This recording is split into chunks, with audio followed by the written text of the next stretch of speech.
Assalamualaikum warahmatullahi wabarakatuh. Alhamdulillah alladzi ba'atsa fil ummiyina rasulan minhum yatlu 'alaihim ayatihi wa yuzakkihim wa yu'allimuhumul kitaba wal hikmah wa in kanu min qablu lafi dhalalin mubin. Asyhadu an la ilaha illallah wahdahu la syarikalah wa la nasira wa la mu'in fata'ala Allahul malikul haqqul mubin. وأشهد أن سيدنا مولانا محمدا عبده ورسوله المبعوث رحمة للعالمين اللهم صل وسلم وبارك على هذا النبي الكريم وعلى آله وصحبه أجمعين وآخرين منهم لما يلحقوا به. Yang sama-sama kita muliakan, kita hormati dan kita banggakan Ketua Majelis Syura Partai Keadilan Sejahtera Habiban Al-Mahbub Dr. Habib Salim Sigaf Al-Jufri, mata'anallah bituli hayatihi wa nafa'uh bi'ulumihi.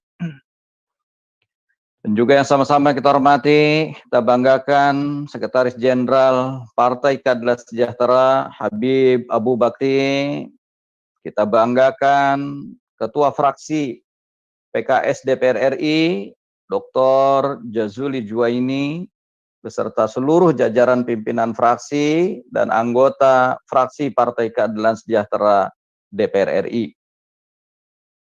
Yang saya hormati Ketua Fraksi PKS MPR RI Bapak Tifatul Sembiring beserta seluruh jajaran pimpinan fraksi, juga Panitia Lomba Baca Kitab Kuning Kiai Haji Mahmud Mahfuz MA beserta seluruh jajaran.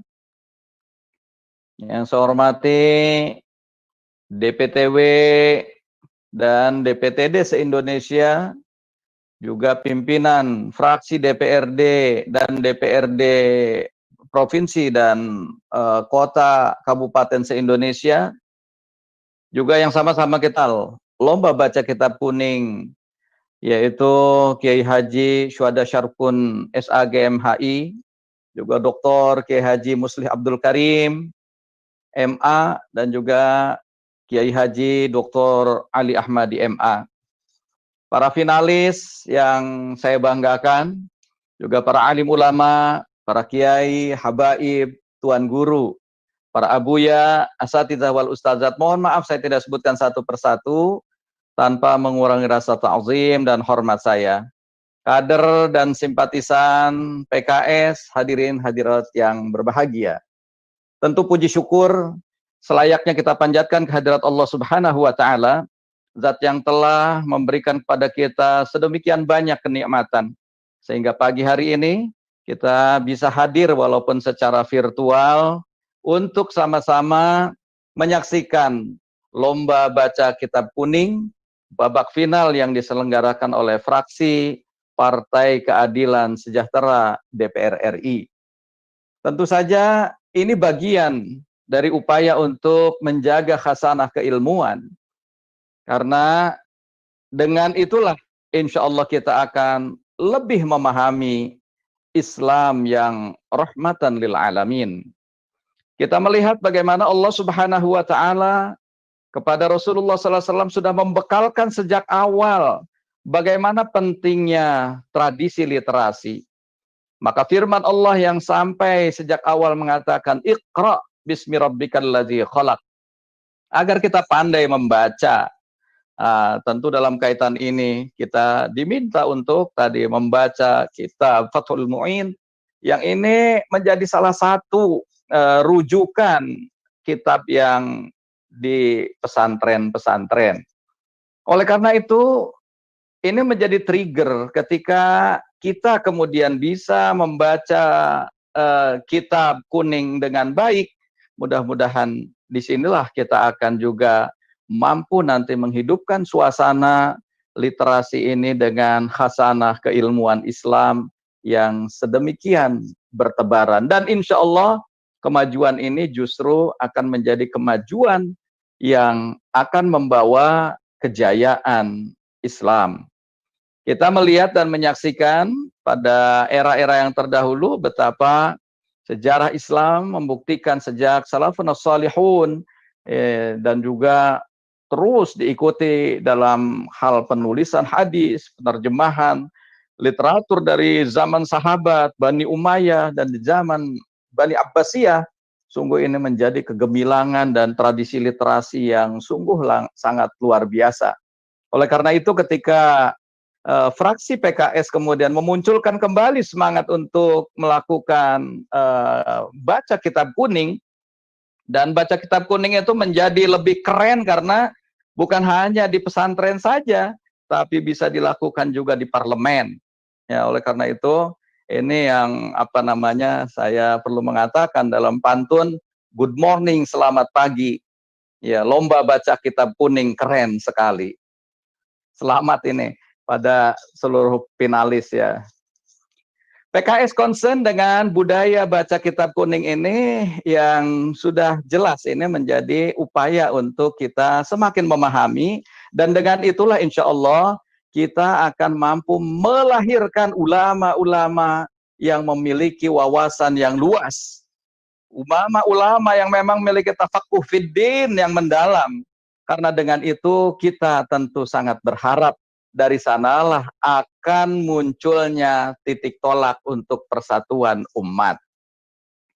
Kita ketika berkaca pada firman Allah Subhanahu wa taala dalam surah Al-An'am ayat yang ke-65, qul huwal qadiru ala ayyab'atsa 'alaikum 'adzaban min fawqikum aw min tahti arjulikum aw yalbisakum syi'a wa yuziqu ba'dakum ba'sa ba'd unzur kaifa nusarriful ayati la'allahum yafqahun.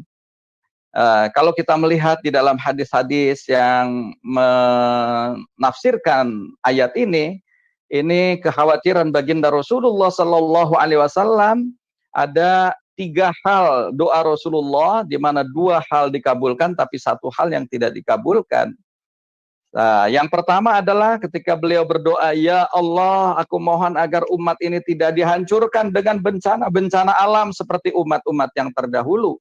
Dan ini dikabulkan oleh Allah, makanya tidak pernah ada sejarahnya umat Islam hancur karena bencana-bencana alam. Yang kedua, Rasulullah SAW berdoa agar supaya umat ini tidak dihancurkan dengan musuh-musuh yang datang dari luar. Dan itu pun dikabulkan sehingga tidak pernah ada sejarahnya umat Islam ini hancur karena datangnya musuh-musuh dari luar. Bahkan justru semangat umat ini akan semakin kokoh dalam upaya memperjuangkan persatuan. Tapi apa yang dikhawatiri oleh Rasulullah SAW pada permohonan yang ketiga, di mana beliau memohon agar umat ini tidak dihancurkan dengan perseteruan yang datang di dalam tubuh umat sendiri, inilah yang tidak dijamin oleh Allah Subhanahu wa taala. Apakah ini artinya persatuan akan terus terkoyak-koyak di tengah umat? Tidak, semuanya diserahkan kepada umat ini sendiri. Ketika umat Islam berpegang pada Al-Quran dan As-Sunnah, maka dia akan kokoh bersatu. Tapi manakala umat tidak lagi memperhatikan Al-Quran, tidak lagi mengindahkan Sunnah, tentu ini akan terjadi sebuah hal yang mengkhawatirkan, yang dari situ muncullah perpecahan, sehingga kata Rasulullah SAW dalam sabdanya lain, akan muncul fikrah tadarub hatta yadribu ba'duhum ba'da wa yusjinu ba'duhum ba'da, sehingga sebagian golongan dia akan memukul golongan yang lain, sebagian golongan akan memenjarakan golongan yang lain. Hal ini terjadi sekali lagi karena pemahaman umat yang cetek. Oleh karena itu, sekali lagi, dengan upaya-upaya kita untuk mendalami khasanah Islam yang sempurna, dan kita mendalami melalui kajian-kajian kitab kuning yang sedemikian mendalam, insya Allah dari sinilah kita akan sampai pada titik kebersamaan, kita akan bisa bersatu pada satu titik pemersatu Al-Quran dan As-Sunnah, sehingga kita melihat sebuah khasanah ketika keilmuannya mendalam. Insya Allah itu seperti yang diungkapkan dan dicontohkan oleh para a'immatul mazahib, di mana mereka saling berguru, ketika ada perbedaan satu sama lain, tidak saling menyalahkan, apalagi mengkafirkan. Tapi tasamuh terjadi di antara mereka, ya toleran di antara mereka, karena mereka faham sesungguhnya kebenaran dari Allah Subhanahu wa Ta'ala. Dia meyakini upaya-upaya untuk bisa memahami sesuai dengan pemahamannya. Nah, jadi sekali lagi kita kajian kitab kuning ini, mudah-mudahan ini menjadi titik pemersatu agar supaya umat ini sama-sama bahu-membahu mewujudkan khasanah intelektual Islam dalam sebuah kehidupan di negara kesatuan Republik Indonesia yang sama-sama kita cintai. Sungguh kita merasakan betapa berat membangun negeri ini hanya seorang diri dan hanya satu partai. Inilah yang sering kali saya ungkapkan dalam sebuah pantun, mata yablughul bunyanu yauman tamamuhu, sebuah syair mengungkapkan seperti itu. Kapan akan sempurnanya sebuah bangunan? Idza kunta tabnihi wa ghairuka yahdimu. Kalau kamu membangun seperti sementara orang lain menghancurkan. Walau alfu banin khalfahum hadimu kafa. Kalau ada 1000 orang yang membangun, cukup dihancurkan itu oleh satu orang saja. Fakaifa bibanin khalfahu alfu hadimi.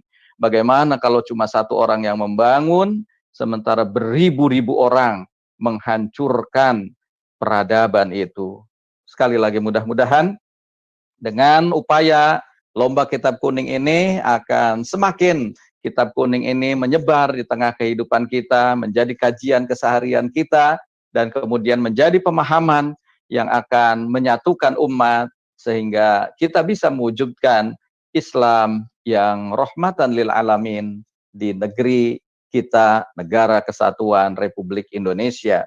Tentu sekali lagi saya apresiasi pada fraksi PKS DPR RI yang menginisiasi lomba baca kitab kuning ini, dan sekali lagi ini keren sekali, dan mudah-mudahan ini akan terus bisa berlanjut, tidak berhenti hanya lomba baca yang keempat kalinya, tapi insya Allah yang kelima dan seterusnya insya Allah akan bisa lebih keren lagi pada masa-masa yang akan datang. Oleh karena itu dengan membaca Bismillahirrahmanirrahim, lomba kitab kuning, lomba baca kitab kuning babak final yang diselenggarakan oleh DPR RI, fraksi Partai Keadilan Sejahtera tingkat nasional tahun 2020, dengan ini secara resmi saya nyatakan dibuka. Allahu Akbar, merdeka. Kurang lebih saya mohon maaf. Wallahul muwaffiq ila aqwamit thariq. Assalamualaikum warahmatullahi wabarakatuh.